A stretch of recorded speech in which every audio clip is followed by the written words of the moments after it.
back to Two Girls, One Bong, the podcast that's better when you're stoned, but it's okay if you're not. My name is MacDizzle. And I'm Joya. Let's dive on in. Let's dive on in. See, I waited for you that time. Thank you for doing that. Yes, that's what I'm here to do. So today we're going to be talking about being a woman, part 2. Dun dun dun dun dun Yeah. dun dun dun dun. If I ever have an intro, I want it to be like extended and long like that. Like intro, just like pretend like I get like my own like reality show, like Keeping Up with the Dizzles. Yeah. And it's a great concept. My intro to be like da, da, da, da, and like just flashes of dogs in that time. That's really funny. That's actually that's a great idea. And that audio is. Would you watch it?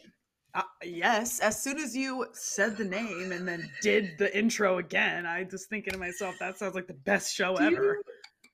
You missed it. Indica was just licking her hoo-ha for the entirety of this intro. Oh my god. No. Tell me why. I woke up to Remy just scarfing down Frankie's poop right by my face. She was on the ground. I was in my bed. But I was like, why was there poop by your face? On my pillow. Frankie just shat on my pillow. No, but yeah, Frankie pooped next to the bed, what? And Remy was just... Why? Why is she pooping next to the bed? Oh my god. We had a situation last night. I'm not comfortable yet talking about it on the podcast. I will. But we had a situation with the dogs. A dog one? The dogs. Okay. Anyway, and so yeah, Frankie shit on the floor. But that's Anyway. Nice. Yummy. Yeah, delicious. Gorgeous dogs poop on the floor next to their mom. gorgeous dogs. Well, yeah.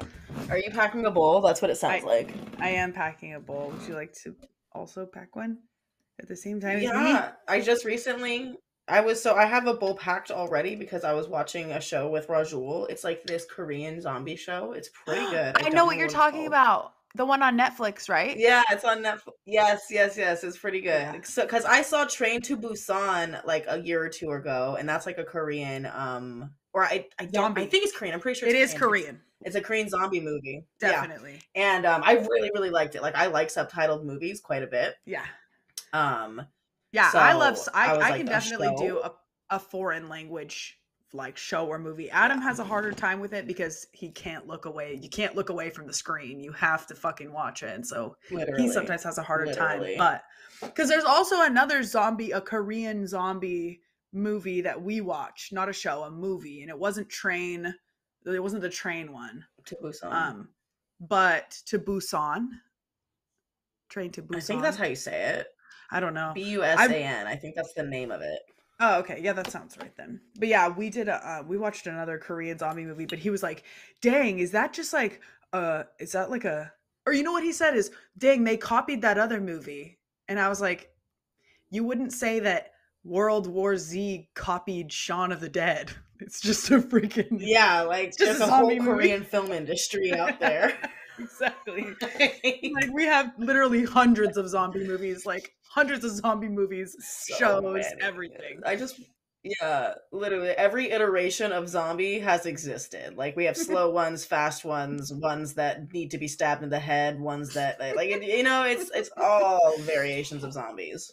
That's really funny. Recently, the most popular zombie are like Olympic athletes. They just run train super for fast. days and they're all trained by Usain Bolt. Did you know that?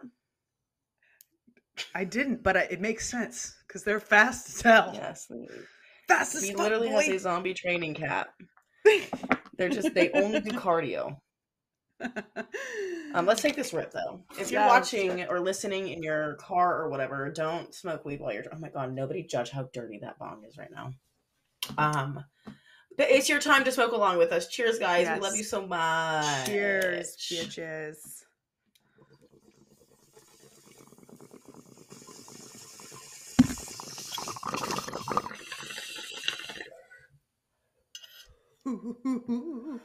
So real quick before we dive in, how's the new house? Good. I finally got window coverings ordered. That happened last week. You're getting set up so quickly. And what else? We finally got our neighbor's number. He's like a young guy, and he left a note. I put up a sign on my doorbell that says "Do not knock or ring doorbell." Like, it's really for people who leave packages or like solicitors. Mm-hmm. Because I never realized how many things people would want to sell me. Like, being a homeowner. Dude, I got this in the mail, actually, yesterday. I got this in the mail. Final notice. Big pink, obnoxious freaking. I'm like, oh my God, what is this? What's like, this is so important. And it's about my warranty for the house. And so I'm like, oh my God, I didn't activate my warranty for the freaking builder. I have to activate it. And so I call these people, and it's one of those, we're trying to reach you about your car's extended warranty fucking things. It's not needed. It's fake? It's fake. I mean, it's real. It's like a scam, though. Yes. Well, yes. It's not like a scam, like they're just going to steal my money and run, but it's like yeah, they're trying to sell you on something. Yes, more or less. Exactly. But they put it this final notice. Like, I was like freaking out. So yeah, I ended up hanging up on the girl. Not in a mean way. I was just like, I will let you know if I need your services. Click. Because I knew she was going to did you make sure that your warranty was actually activated with the builder? So I don't have to do anything to activate my warranty for the house. It's already done. Okay. Because I called and I'm like, am I talking to DHI, which is my lender, or DR Horton, which is my builder? And she was like, no, we're a third party. We did get your information from whatever. And I was like, okay, now I know what's going on. You're trying to tell me something that I definitely do not need. So yeah. Anyway, my point was, yeah, I put up that sign that says don't knock or ring doorbell. And so our neighbor, something got delivered to his house. And so he didn't ring the doorbell or knock. He just left a note that like had his phone number on it and stuff. So now we actually know somebody in our neighborhood. Would you look at that? In case of an emergency or something. Also, more news. There's a storm coming in. I don't know if you've seen, there's been like a few. I saw that Greg Abbott was like, there might be another blackout. I don't know. Nobody. I don't know. Exactly. He's like, you can't even prepare your citizens. And it's been a year. Like, what the fuck were you doing? Like, what was anyone doing? Not a damn thing. But the good thing is that... He was like, well... Go ahead. We need to fix this fucking lag, bro. This is gonna be the bane of our... This is gonna send our fucking... podcast down the tanker. This fucking 3-second lag. I swear to God.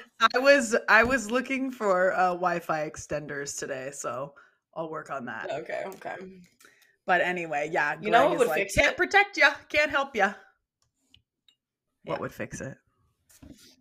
If you move back to California. Oh, I thought you were gonna say if you lick my butthole. No, and then we could just film it together in a studio, like regular podcast people. Oh, yeah. Instead, we're doing this COVID style. Not COVID style. But yeah, well, we wouldn't this is what we're working to with make now. This podcast happen. I'm gonna shove this bong down my throat. I'll do it if you do it. Frustrated by it. Joya. Okay, new rule. We have to wait 3 seconds before we respond to anything. Okay. But what if the other person, and then that means that the other person has to wait 3 seconds after they're done talking. So you say your bit and then you wait 3 seconds, both of us. It's going to be so much dead air. So guys, until we figure out this lag, get ready for some dead fucking air. Sorry. Anyways, but the good news is today is I'm mostly going to be reading an article to you guys, and you're going to just be hearing the lovely sultry sounds of my voice, and we're going to discuss the article. Yes. And I feel like it should work. It should work for this. We should be okay. So. But yeah, today we're going to be talking about being a woman part 2. In the first part of being a woman, I feel like we started to talk a little bit about how society is literally built for men. And I started to pull out like some specific anecdotes of how that was. And I actually found not just an article, but an entire book that goes into how society was literally built for men. There's a book filled with different examples. That's insane. Like the fact that there's enough content to fill a book is crazy to me. But this article pulls a lot of excerpts from that book. So this is just kind of grazing the surface. I was gonna say there's probably 100 more fucking books too. Probably a lot of repeat content, but I just typed into Google. What did I say? I said ways that society is literally built for men. And then this article popped up, and it's from The Guardian, which is a pretty reputable news source. They've been like they've been doing for 200 years. What? The Guardian has been around for 200 years. I think they used to be a newspaper, and now they're an online like publishing. 200 years. That's a long time. Good for them. That is a long time. All right. So I'm just going to start. We're going to start by reading, and I'm just going to give us some breaks to kind of talk about it. But the way that it's I think this is the title of the article. It says, "The Deadly Truth About a World Built for Men, from stab vests to car crashes." Okay. When broadcaster Sandy Toksvig, I have no idea how to say that name. It's Toksvig.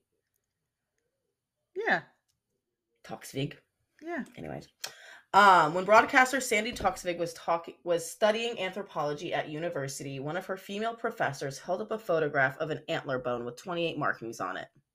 "This," said the professor, "is alleged to be man's first attempt at a calendar." Toksvig and her fellow students looked at the bone in admiration. "Tell me," the professor continued, "what man needs to know when 28 days have passed? I suspect that this is woman's first attempt at a calendar." Shut the fuck up. Literally, oh my God, that is amazing. When 28 days passed? Yes, why would a man need to know when 28 days passed? Yeah. There's no fucking reason. Isn't that crazy to think about? That is so cool. Oh my God, that's amazing. Wait, okay. My fucking phone is frozen. Yeah, that's just the beginning of the article. Yeah.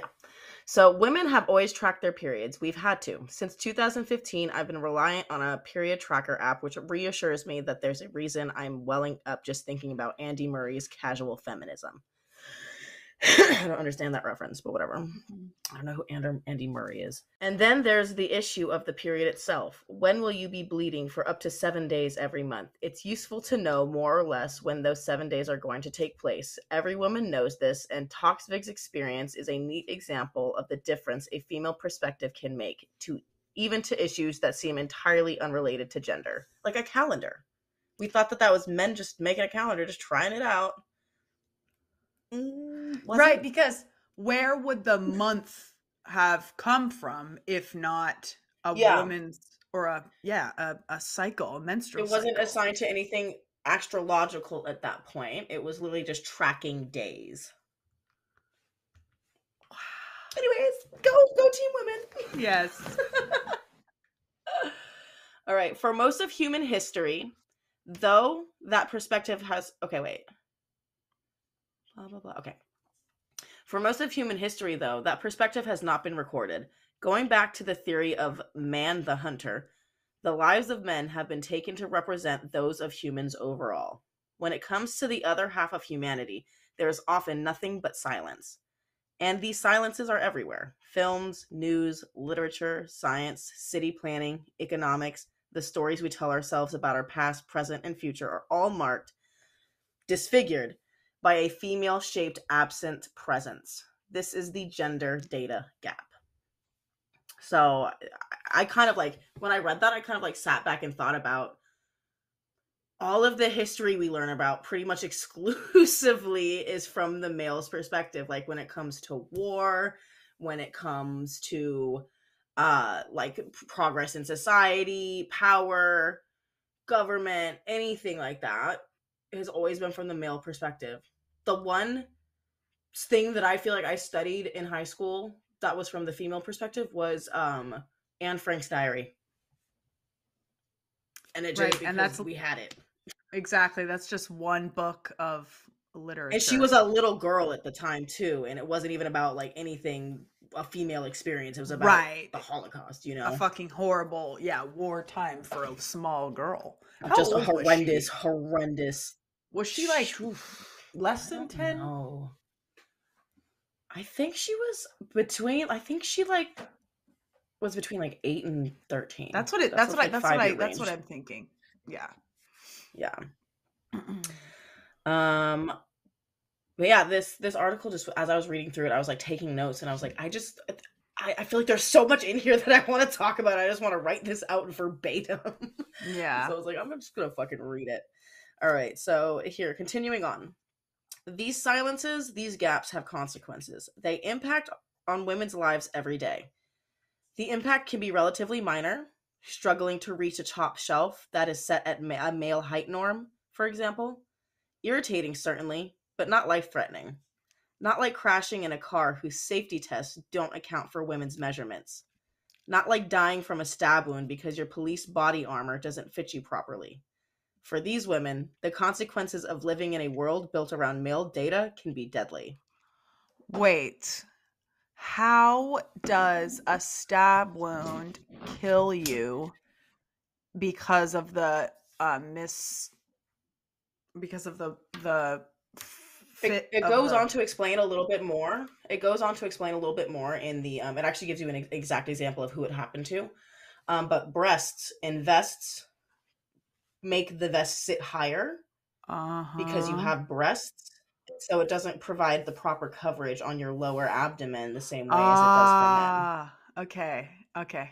Makes sense. Because vests are obviously designed for men, because women weren't even allowed to fucking work for generations. So fucking insane. All right, and then this is like kind of a new portion right here. When women's work is deadly.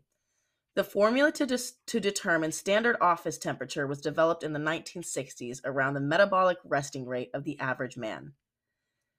A recent Dutch study found that the metabolic rate of young adult females performing light office work is significantly lower than the standard values for men doing the same activity. In fact, the formula may overestimate the female metabolic rate by as much as 35%, meaning that current offices are on average 5 degrees too cold for women. This leads to the odd sight of female office workers wrapped in blankets in the summer while their male colleagues wander around in shorts. And as somebody who worked in an office before, I can fully attest to this. It was always fucking freezing in there. It was cold. All of the girls had blankets at their desks. All of us. Oh my God. What? To the point where it's just more comfortable to sit at your desk if you're a man. I thought that was going somewhere with like a blood pressure. Like we have been telling women that their blood pressure needs to be a certain way or a certain place or whatever. It's literally like nope. They literally just said we're gonna keep it nice and comfy for men.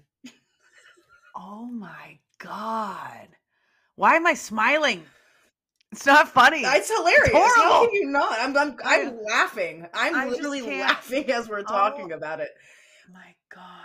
The other option is crying and being upset. So right. Oh my God, Jesus Christ. Even the air conditioning is fucking sexist. The air conditioning in buildings is set for men. That's insane. Anyways, if you don't know what male privilege is, this is it seems a great minor, fucking episode. Yeah, for that. You don't have to take a blanket with you to work, I bet. I want to take another bong rip. Okay, continuing on. I do too, actually. Can we have a bong rip break? Yes, like my blood's starting to boil. Bro, also, while we're doing this bong rip break, quick little anecdote. I was going and picking up my car, right? Yeah. From the dealership or whatever, because I had to get my tires replaced. I told you about all that, right? Like the wheels. Mm-hmm. Anyway, so I had to get the wheels replaced, all that. And I was standing in line. There was another woman standing next to me, and then there was another guy standing with somebody else. So like we were all with like our own individual people having help us. Yeah. The other woman left, and the guy who was standing next to her, he was an older gentleman. I didn't really see how old this woman was. I think she was probably around my age, maybe a little bit older, maybe a little bit younger. I didn't really get a good look at her. But he was well in his 60s, like older guy. Like we weren't in the same age gap. Yeah. And he, as soon as she walked out, he said, "God damn," and just started like just dehumanizing her. Like it was just like the most disgusting thing as a woman to just be like, I'm standing right here listening to you talk about this person. And he kept saying to the worker, he was like, "Gotta be respectful though." Whew, almost lost it, but you gotta be respectful. I was like, I was literally sitting there rolling my eyes, like shaking my head. Like I literally, and as I walked out of the door, I said, "Fucking disgusting." Like that is a human being that you're talking about. That is a human being that you have just reduced to a hole, basically. Like, did he work there at the dealership, or he was a customer? If he worked there, I would have made a scene. If Definitely. He was a customer, if he worked there, I would have made a fucking scene. I almost wanted to email I wanted to text the girl who I was supposed to be working with because I have her number. Because we've been like corresponding about my car. I wanted to text her and just be like, I know this wasn't your coworker's job to correct this man, but it was incredibly dehumanizing to listen to another man talk about a woman that way. Yeah. Like I felt very uncomfortable. Like I know he probably wasn't attracted to me. Like that's not the problem. But like to hear that, like she just walked. All she did was stand there or get her fucking stuff and leave. And she was wearing perfectly modest clothing. Like it's so fucked. He was talking to the worker, talking to the guy that worked there about her. Mm-hmm. And the guy that worked there, you could tell he was kind of he was kind of being careful with how he like interacted with it. He was like, "Oh yeah," you know. Yeah, but like you can discourage people from doing that kind of shit. You can absolutely discourage that kind of behavior and be like, "Man, you don't have to do all that." You could literally just be like, men to fucking stare at them. Or just don't say, you could just be like, yeah. Don't laugh, don't engage, don't encourage it, because the guy kept going for like 3 minutes. My entire interaction with my getting my car charged, signing things, calling people, doing all that, he was talking about her. And I'm just like, bro, that's disgusting. His whole like, ew, sorry. Anyway. That is disgusting. Fucking disgusting. Okay. Yeah. I knew you would relate. Oh my God. Yeah. I could not. I literally... that's like the absolute worst too. Just disgusting. Are you taking yours? Oh shit. I thought you were taking yours. Okay. If you're listening or watching and you aren't in charge of any heavy machinery or any infant babies, or even if you are and you need to relax, take a photograph with us. As long as they're not in your hands right now. Exactly. As long as they're not, yeah. Right. Okay. Cheers. Cheers, guys.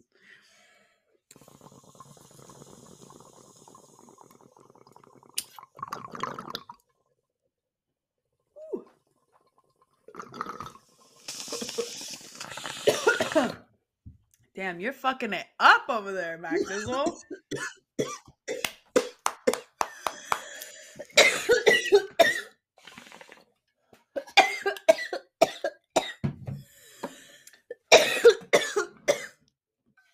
Our hero, the cough queen.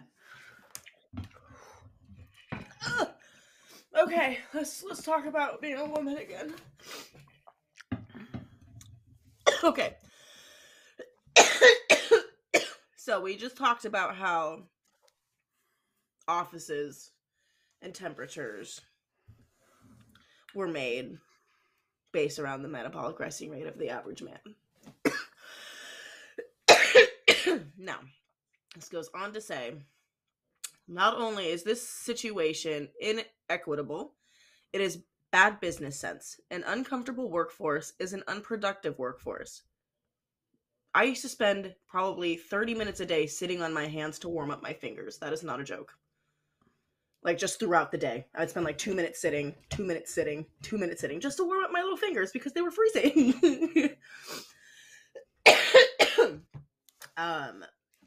And so an uncomfortable workforce is an unproductive workforce.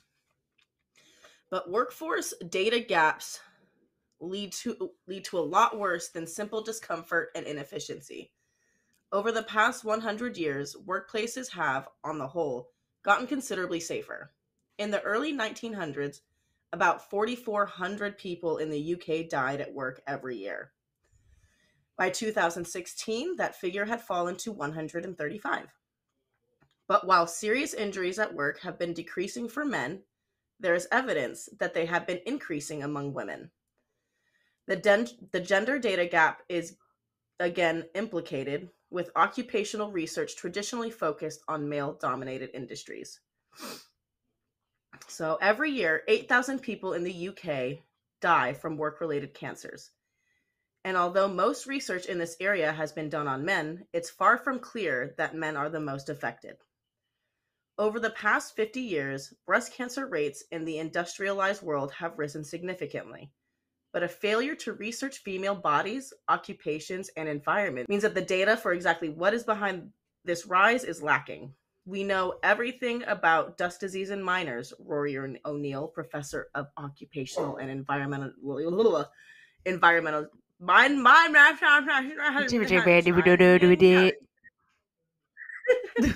So Rory O'Neill is a professor of occupational environmental policy research at the University of Stirling. And he said that. Okay, my God, that was hard to say out loud.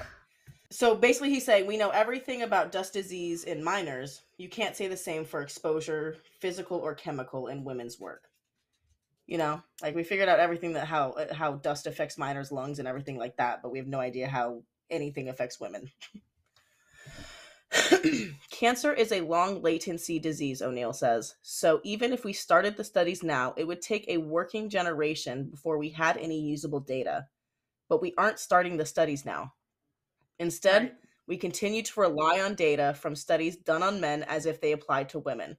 Specifically, Caucasian men aged 25 to 30 who weigh 70 kg. This is the reference man, and his superpower is being able to represent humanity as a whole. Of course, he does not.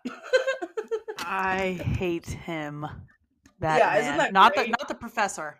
That man.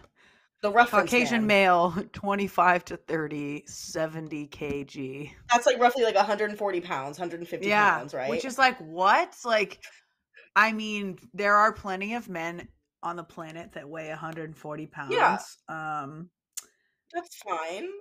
I would imagine there is a lot who don't weigh 140 pounds. And who aren't 25 to 30 or Caucasian. Yeah, totally. And this is just including so many men, and it's just not including any women. Exactly. Only one kind of man is included here. Very specific. Very specific. Very specific. Jesus Christ. Okay. Men and women have different immune systems and hormones, which can play a role in how chemicals are absorbed. Women tend to be smaller than men and have thinner skin, both of which can lower the level of toxins they can safely be exposed to. This lower tolerance threshold is compounded by women's higher percentage of body fat, in which some chemicals can accumulate. Chemicals are still usually tested in isolation and on the basis of a single exposure, but this is not how women tend to encounter them. Because you're not isolated and being exposed to a chemical one time in the workforce, you're repeatedly. Right. Daily for however long. Yeah. Wow. So when they're doing these chemicals, it's based on the basis of a single exposure in isolation.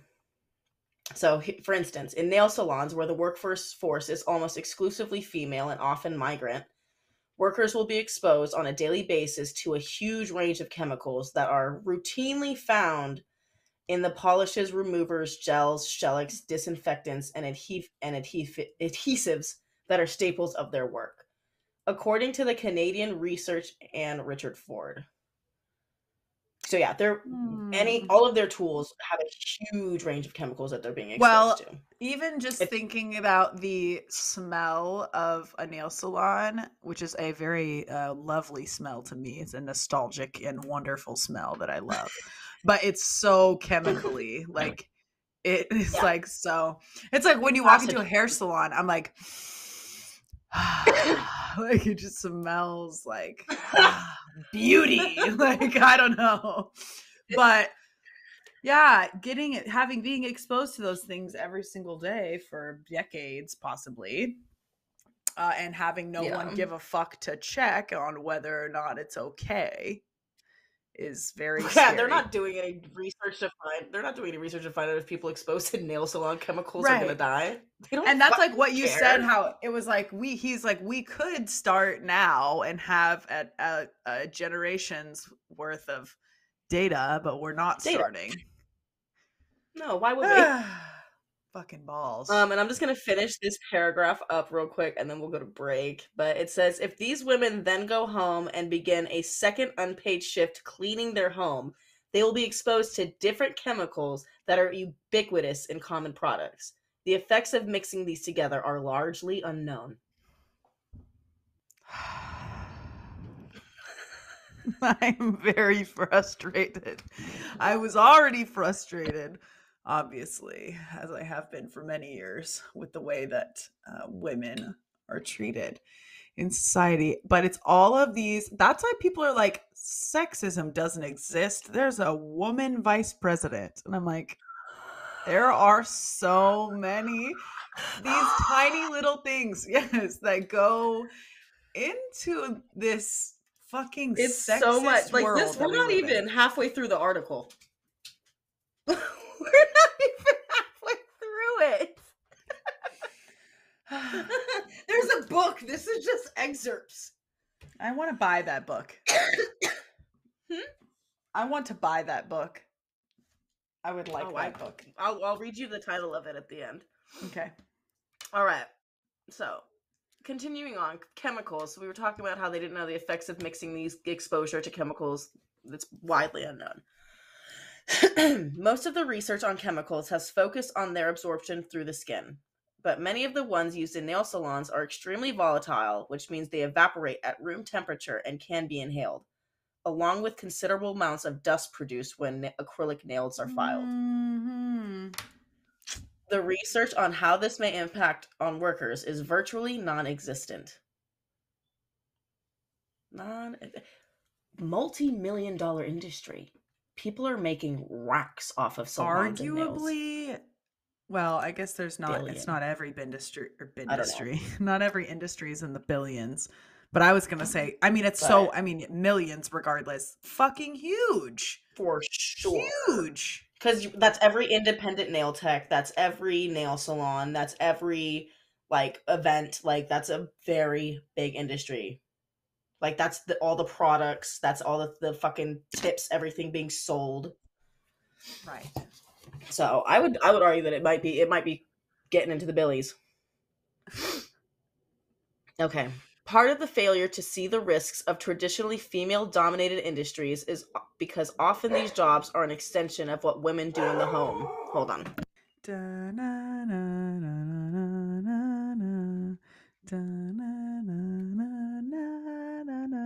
I was just yelling thank you repeatedly. I think that I'm telling them that I'm grateful for them protecting me, but shut the fuck up, you know? I'm safe. Okay, so part of the failure to see risks in traditionally female-dominated industries is because often these jobs are an extension of what women do in the home, although at a more onerous scale. Onerous? But the data gap when it comes to women in the workplace doesn't only arise in female-dominated industries.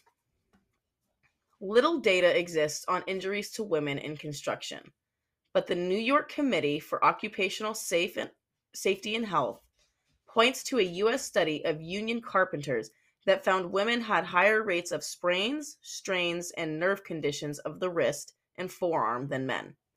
Given the lack of data, it's hard to be sure exactly why this is, but it's a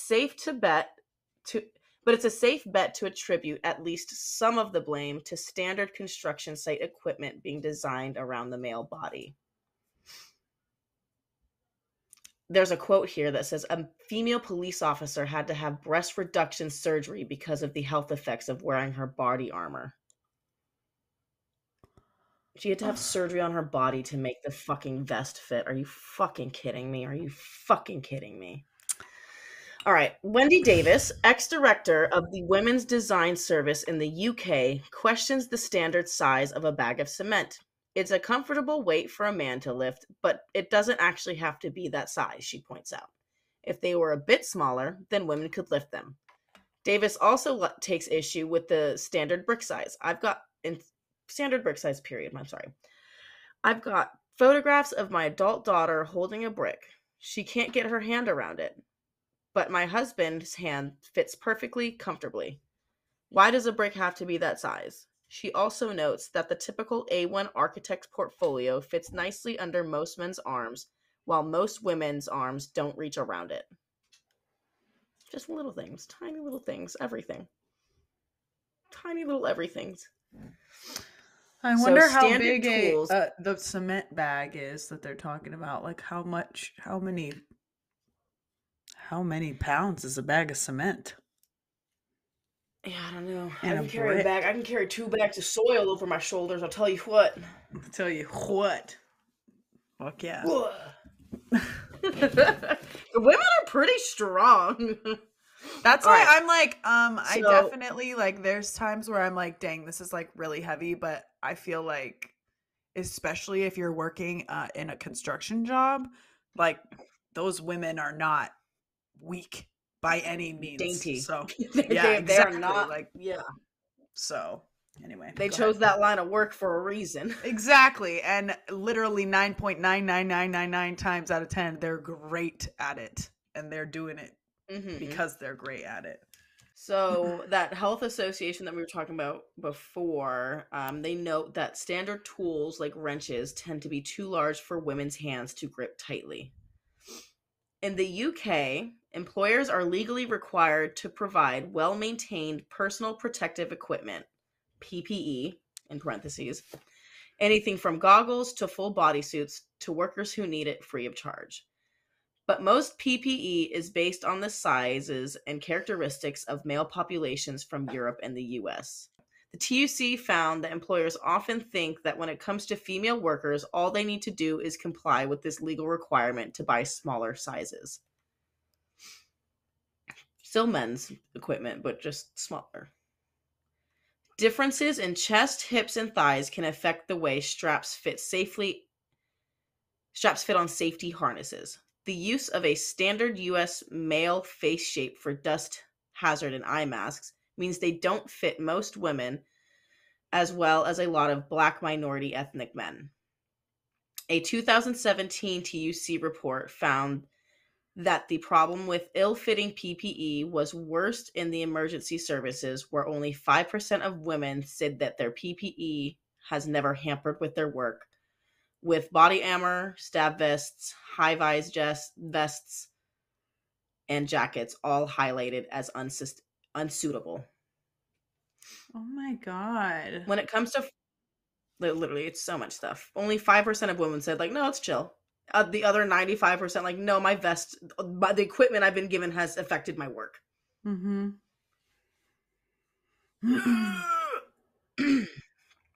When it comes to frontline workers, poorly fitting PPE can prove fatal.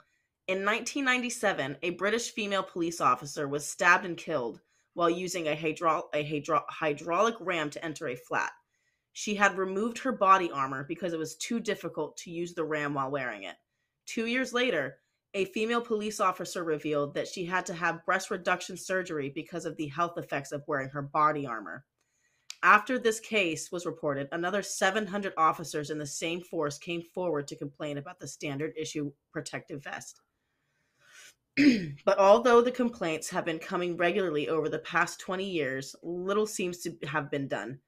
British female police officers report being bruised by their kit belts. A number have had to have physiotherapy because of the way stab vests sit on their body. Many complain that there's no space for their breasts. This is not only uncomfortable, it results in stab vests coming up too short, leaving women unprotected. And this reminds me of an anecdote of somebody psychotic that we met before. I'm not even going to say her name. Apple Orchard. She was in the army, and she told us some horrifying stories about the gear that women were required to wear. They said that women's hips would literally just like implode. like backs would just like like the equipment that they were requiring people to wear, like hips were just like shattering, like literally like women were just being obliterated by the amount of equipment they had to wear. It was so heavy on their bodies. Oh my god. Yeah. Holy shit. Yeah. This one's kind of funny. This anecdote's kind of funny. Not kind of funny, and infuriating, like most things. But in April 2017, the BBC journalist Samira Ahmed wanted to use a toilet. She was at a screening of the James Baldwin documentary. I don't want to say the word. It's not necessarily the N word. But it says, "I am not your N word" at London's Barbican Arts Centre, and it was The Interval. Any woman who has ever been to the theater knows what that means. This evening, the queue was worse than usual. Far worse. Because in an almost comically blatant display of not having thought about women at all, the Barbican had turned both the male and female toilets gender neutral simply by replacing the men and women signage with gender neutral, with urinals and gender neutral with cubicles. The obvious happened. Only men were using the supposedly gender neutral with urinals, and everyone was using, and literally everyone, men and women, were using the gender neutral with cubicles. So that one was a little, I feel like it was a little confusing when I read it out loud, but did that make sense? Just that the women weren't going in the one with the urinals. They were only going in the one with the cubicles, but men were using both. Both, yeah. So the line for the cubicles was obviously significantly longer. And this is just one. So rather than rendering the toilets genuinely gender neutral, they had simply increased the provision for men. On the face of it, it may seem fair and equitable to accord male and female public toilets the same amount of space. And historically, this is how it's been done. 50-50 division of floor space has been formalized in plumbing codes. However, if a male toilet has both cubicles and urinals, the number of people who can relieve themselves at once is far higher per square foot of square floor space in the male bathroom than in the female bathroom. Suddenly, equal floor space isn't so equal. That is one of those, that is a great example of equality versus equity. Yes. Like if there is double the number of places, right, where someone can relieve themselves, it's not the same. Oh, wow. No. I didn't know that it was also the equal floor space. I didn't know that was a thing. I didn't either. Yeah, it is technically 50-50, but men have like double the amount of places to use than we do. And also on that note, so I love how men are like some really ignorant men love to be like, yeah, women can't do anything. Have you ever seen a line in front of the men's room? No. You ever seen a line in front of the women's room? Like, it's just like their reason of like why women are useless is because it takes us forever to go to the bathroom. Anyways, I'd also like to point out that most men don't wash their hands. Okay. I was watching this TikTok of this girl who cleans bathrooms at a gym, and she says she refills the soap canister in the girls' bathroom every single week. And she said the men's bathroom has stayed full for 3 months. That's disgusting. Oh so my God. Not only are you guys in there with more space, you're just being dirty and you're just fucking shaking your dicks and leaving. And that's disgusting. Ew. You're going and touching things after that. Oh my God, that is so gross. Yeah. Especially at the gym. That's like one of the dirtiest places. Like, there's so much human secretion happening at any given time. That's so gross.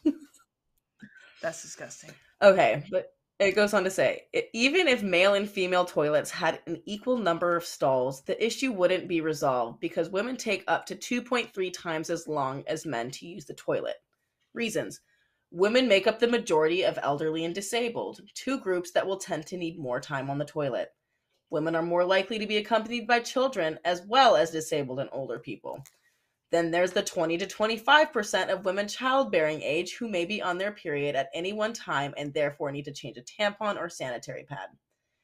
Women may also require more trips to the bathroom, pregnancy significantly reduces bladder capacity, and women are 8 times more likely to suffer from urinary tract infections. In the face of all these anatomical differences, it would surely take a formal equality dogmist to continue to argue that equal floor space between men and women is fair. Jesus Christ. Like, the little comment about pregnancy making your bladder even worse makes me really scared. Girl, you are in danger. You might as well just get some diapers now. Honestly, maybe I should start just stocking preemptively up. buy some. Yeah. Yeah. Depends. The before diapers. It's too late. No. Like, depends, like the brand. Diapers. No, I know. Oh, okay. Yes, okay. Oh my God. That is really something, though. They're like, it doesn't matter if we had an equal number of stalls in both, because women have literally so much more to worry about, I guess. Well, we should have more stalls. I feel like if we had more stalls, that would lower the amount of time women spend in bathrooms now, because there's not a line on top of it. Mm-hmm. You know? Anyways. Mm-hmm. In 1998, a pianist called Christopher Donison wrote that one can divide the world into roughly 2 constituencies. One with larger hands and those constituencies. Thank you. Yeah. Constituencies. Now that I see it, I know what a constituent is. I've never seen it written down. No. 2 constituencies. Those with larger hands and those with smaller hands. Donison was writing as a male pianist who, due to his smaller than average hands, had struggled for years with traditional keyboards. But he could have equally have been writing as a woman. There is plenty of data showing that women have, on average, smaller hands, and yet we continue to design equipment around the average male hand as if one size fits men is the same as one size fits all. The average smartphone size is now 5.5 inches. While the average man can fairly comfortably use this device one-handed, the average woman, not me as I'm holding it with 2 hands. I'm sitting here holding my phone with 2 hands. Okay. Women have to hold their phones with 2 hands. Is that so this is obviously annoying and foolish for a company like Apple, given the research shows that women are more likely to own an iPhone than men. I mean, I think they just want a bigger screen. Maybe, I don't know. That one isn't, I'm not as mad about that one. Whatever. I mean, my pinky does hurt sometimes. Like, sometimes I'm like, ow. Like, from supporting. But, my pinky. But you can buy the smaller phone, though. That's the Yeah, they have the other ones available, yeah. They do have the smaller ones available. All right. The tech journalist and author James Ball has a theory for why big screen fixation persists. Because the received wisdom is that the men drive high-end smartphone purchases. But if women aren't driving high-end smartphone purchases, at least for non-Apple products, is it because women aren't interested? I don't understand what this is saying. Read it. I don't care because about this. Women aren't interested. Okay, wait. Or could it be because smartphones are designed without women in mind? On the bright side, Ball reassured me that screens probably wouldn't be getting any bigger because they've hit the limit of men's hand sizes. That is a good point. That was a good point. To say that it's not going to get bigger than this. This for a phone, as big as they can get it. That would make sense. That there's a limit on how big the screens can be because of the size of man's hands versus there being a big screen to perfectly fit into a man's hand. Because we do have that big screen obsession. Like, remember the iPhone screens used to be like a square inside of the phone, and now it's like the whole phone. It's the whole thing. Display almost, yeah. Bong rip break? Yeah, I'm trying to see because we only have 10 minutes left and I want to get through more. Oh, wait, no, this is very important. Let's take the bong rip. Let's take the bong rip, and I think I found. So basically, I'm just gonna skim over what they're saying. But women's what is it? They're saying that voice recognition. Also, so voice recognition software in cars, for example, is meant to decrease distractions and make driving safer, but they can have the opposite effect if they don't work. So a woman bought a car in 2012, a Ford Focus, only to find that its voice command system only listened to her husband, even though he was in the passenger seat. So like the voice command picked up her husband's voice over hers. What that would fucking send me. Listen to this. Oh my God. Another woman called the manufacturer for help when her Buick's voice-activated phone system wouldn't listen to her. Quote, the guy told me point blank it was never going to work for me. They told me to get a man to set it up.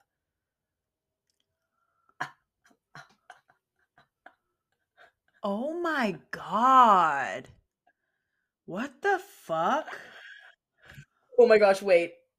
Immediately after writing this, I was with my mother in her Volvo cross country, watching her try and fail to get the voice recognition system to call her sister. After 5 failed attempts, I suggested she tried lowering the pitch of her voice. It worked first time.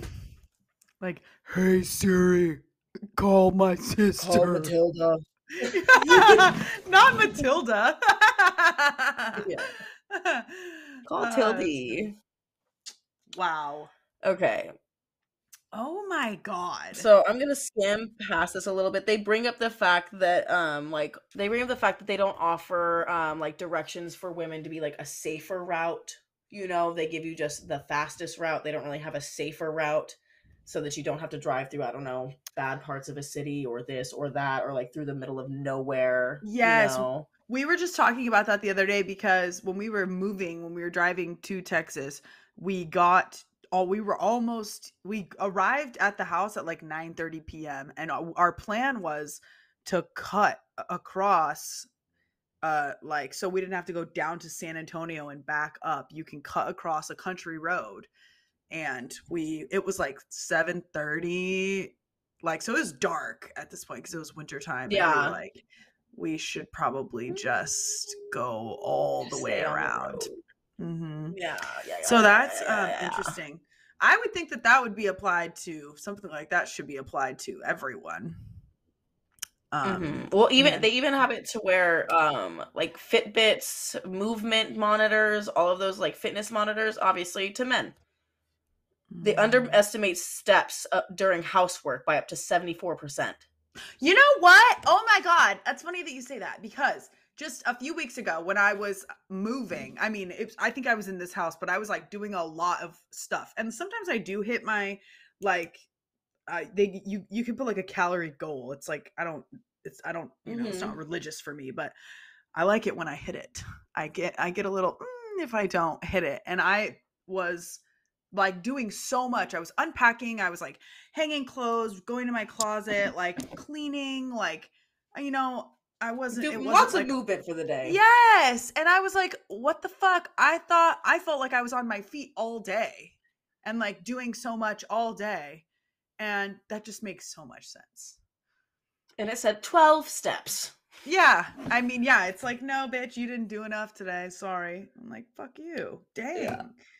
Well, good to know. I'm going to just continue on power through this. Yeah. How women are put at risk on the roads. Men are more likely than women to be involved in a car crash, which means they dominate the numbers of those seriously injured in them.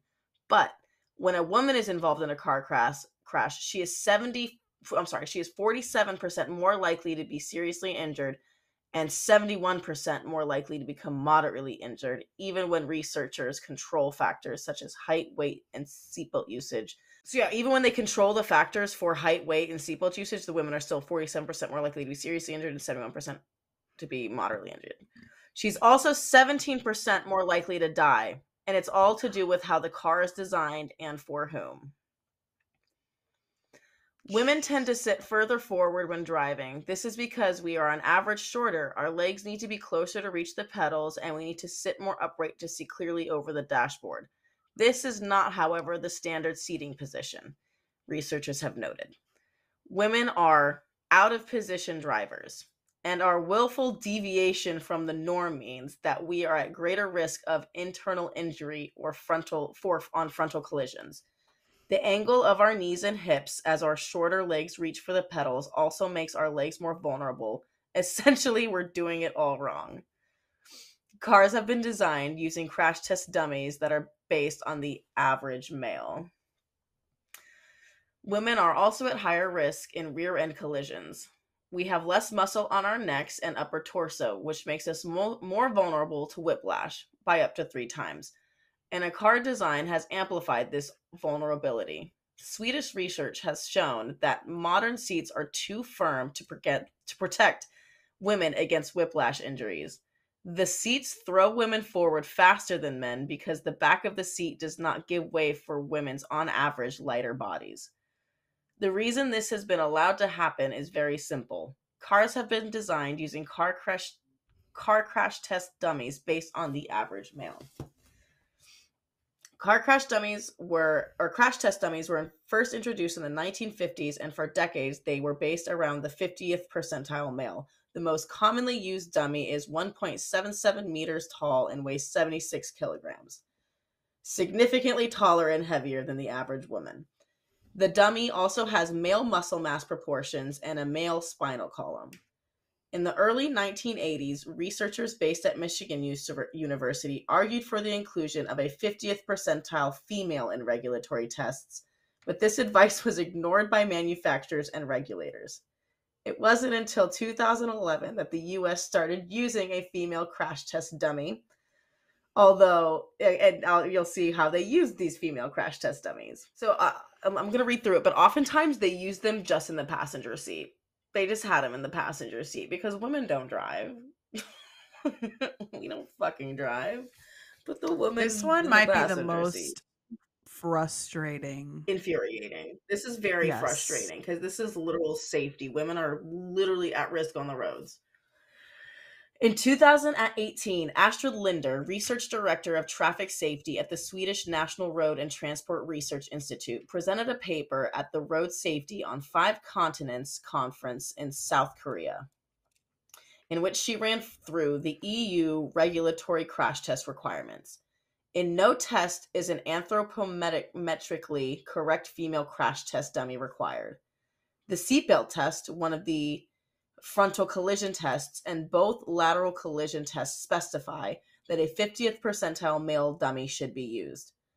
There is one EU regulatory test that requires what is called a 5th percentile female dummy, which is meant to represent the female population. Only 5% of women will be shorter than this dummy, but there are a number of data gaps. For start, this dummy is only tested in the passenger seat, so we have no data at all for how a female driver would be affected. Something of an issue, you would think, given women's out-of-position driving style. And secondly, this female dummy is not really female. It's just a scaled-down male dummy. I could throw myself into a river. I'd follow. We're going to have to do Being a Woman Part 3 because there's still so much more and we're like literally running out of time. So I'm going to cut it off there at Crash Test Dummies.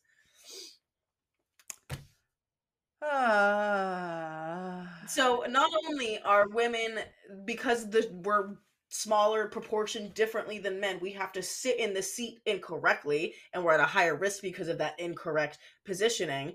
They don't give a fuck about that. They said, well, we'll make you a smaller man version, put you in the passenger seat, and are you happy? Are you happy now?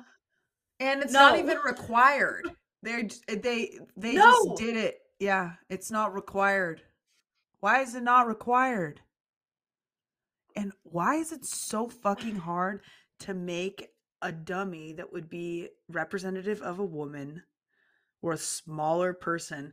Why is it so hard to make a fucking bulletproof vest or a stab vest for someone with boobs? Just fucking reformulate it and make a new one. Make a fucking cup for the boob? I will make women's stab vests. That's how we're going to secure our retirement. Let's do that. But oh my God, bro, that is really, because I bet you if you gave every police officer with boobs the option to have a vest that was, took their boobs into consideration, they would all take it. Mm-hmm. None of them are going to I'm be gonna like, hold no, the I'll boob keep vest. I'll keep the one for people without boobs. No. Yeah, no, That's I crazy. like the man's vest. Yeah. It's nice on my boobs. Yeah, that is fuck, just bro? insane. And I thinking about the test dummies, every single fucking video of a test I've ever seen has been with So, a man. fucking, yeah. And he's like buff too. He's like Big guy. Yeah. Big guy. Big Oh guy. my God, Jesus. Well, should we take one more bong rip before we go? Now that Yes, I am just- hacking my bong right now. Okay. I'm sorry. I wasn't the best out loud reader in middle school, high school. I think you did a pretty stumbled good through job. some of that. You know what's funny? Thank It's you. funny that you say that because Adam has told me before how he hated popcorn reading. Like it brought so much anxiety to him. Like he hated it. Yeah. I was the person that was like, please pick me, please pick me, please pick me, please pick me. I loved reading out loud. So, okay, being a this woman is so part lame. 3. Yes. Go ahead. But with being a woman part 3, I vote that you read. You Okay, can yeah. I'll read the next one. I also still mess up plenty. It's like that's just hard. I had one teacher in like 8th grade or maybe 7th grade that read out of a book so beautifully, like she wasn't even reading. And I remember thinking like, oh my God, I would love to be able to do that. It was like when she would read, it was like she'd just be like, yeah, and so like just like so naturally. And I'm like, how do you do that? Jealousy. 50 years of practice, I guess. Oh, was she old? Yeah. She probably fucking memorized that textbook. Come on. That would be pretty funny. Okay, take a bong rip with us, guys. Cheers.